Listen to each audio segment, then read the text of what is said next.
오늘 예레미야 49장 말씀 통해서 마땅히 삼가야 할 것들이라는 제목으로 같이 은혜 나누겠습니다. 오늘 여기 본문의 말씀에는 지난 시간 모압의 하나님의 심판에 이어서 계속해서 주변 열방들의 멸망을 선포하고 있습니다. 첫째는 암몬 족속입니다. 이 암몬 족속은 아브라함의 조카 롯이 소돔에서 피신한 뒤 어느 날 술에 취해서 둘째 딸, 첫째 딸은 모압이었죠. 둘째 딸과 동침해서 낳은 아들 이 베남미의 자손들입니다.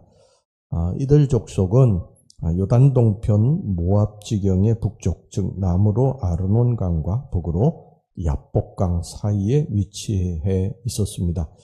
이런 지정학적 요인 때문에 암몬 족속은 이스라엘이 약할 때는 끊임없이 항상 요단강을 건너와서 이스라엘을 괴롭혔습니다.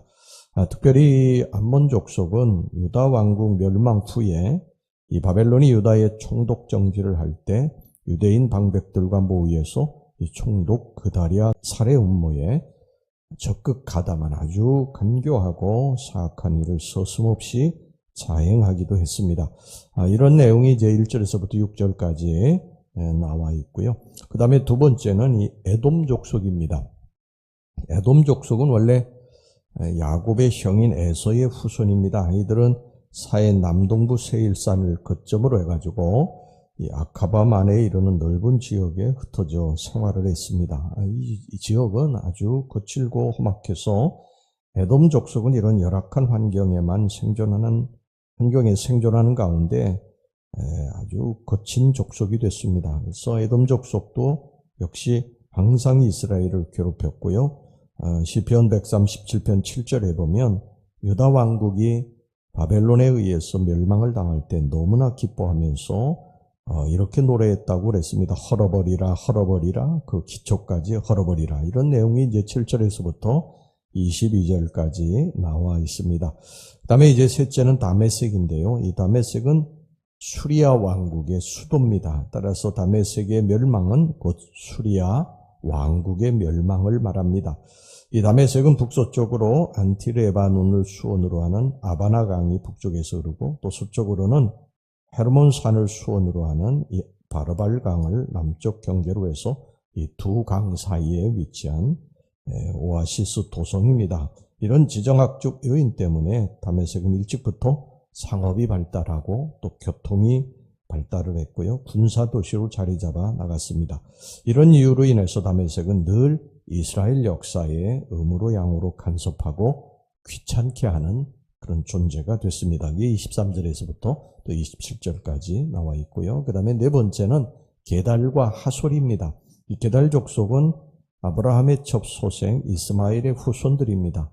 이들은 암몬 족속의 동편이 아라비아 사막을 중심으로 해서 약탈을 일삼던 민족이었고, 하솔이라고 하는 그런 나라는요 정확하게 알려진 바는 없습니다만 게달 근처의 사막 부족 가운데 하나로 추정을 합니다. 그 28절에서 33절까지 기록되어 있고요. 다섯째는 엘람입니다. 엘람은 이 바벨론 동쪽 티그리스 강 연안에 위치한 나라였는데 한때 그 세력이 강성하기도 했지만 아수르에게 정복당한 후에는요 약소국으로 전락을 했고 바벨론이 아수르를 멸망시키자 이 기회에 독립을 쟁취했지만 얼마 지나지 않아서 메대와 바사 연합군에 의해서 정복되고 말았습니다. 이게 34절에서부터 39절까지 기록이 되어 있습니다. 이상의 모든 국가들은 모두 바벨론 혹은 메대 파사 제국에 의해서 멸망되기로 선포된 나라들이었습니다. 이들이 이렇게 멸망당하게 된 원인이 있는데 이것을 우리가 좀 같이 이 시간에 좀 살펴보려고 합니다.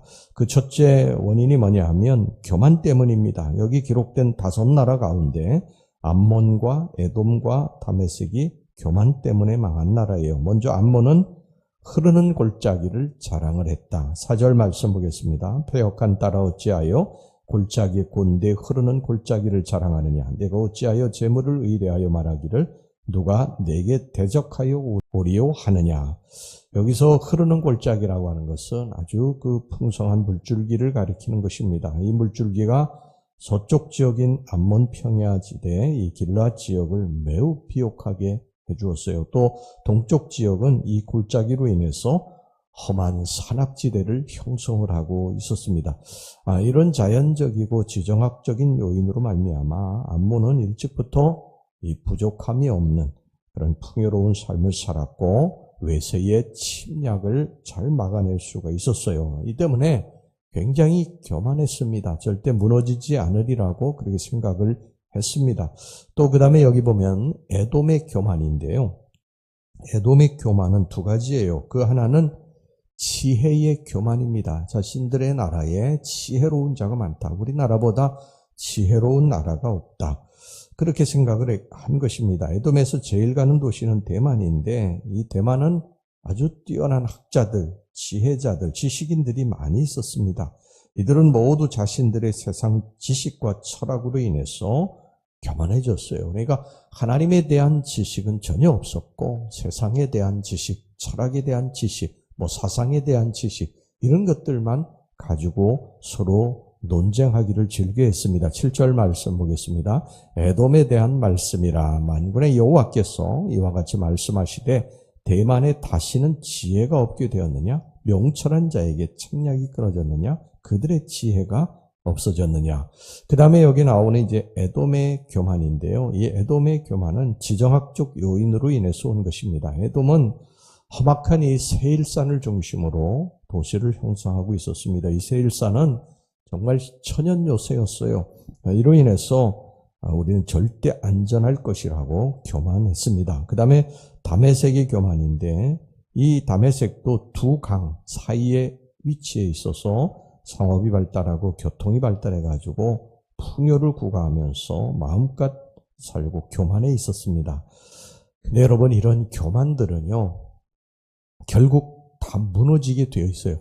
하나님 외의 것들을 자랑하고 그것을 나의 어떤 삶의 중심으로 삼고 살면 언젠가는 이것이 무너질 날이 온다는 것이 성경의 가르침입니다. 인간이 쌓아 올린 바벨탑은 무너지게 되어 있습니다.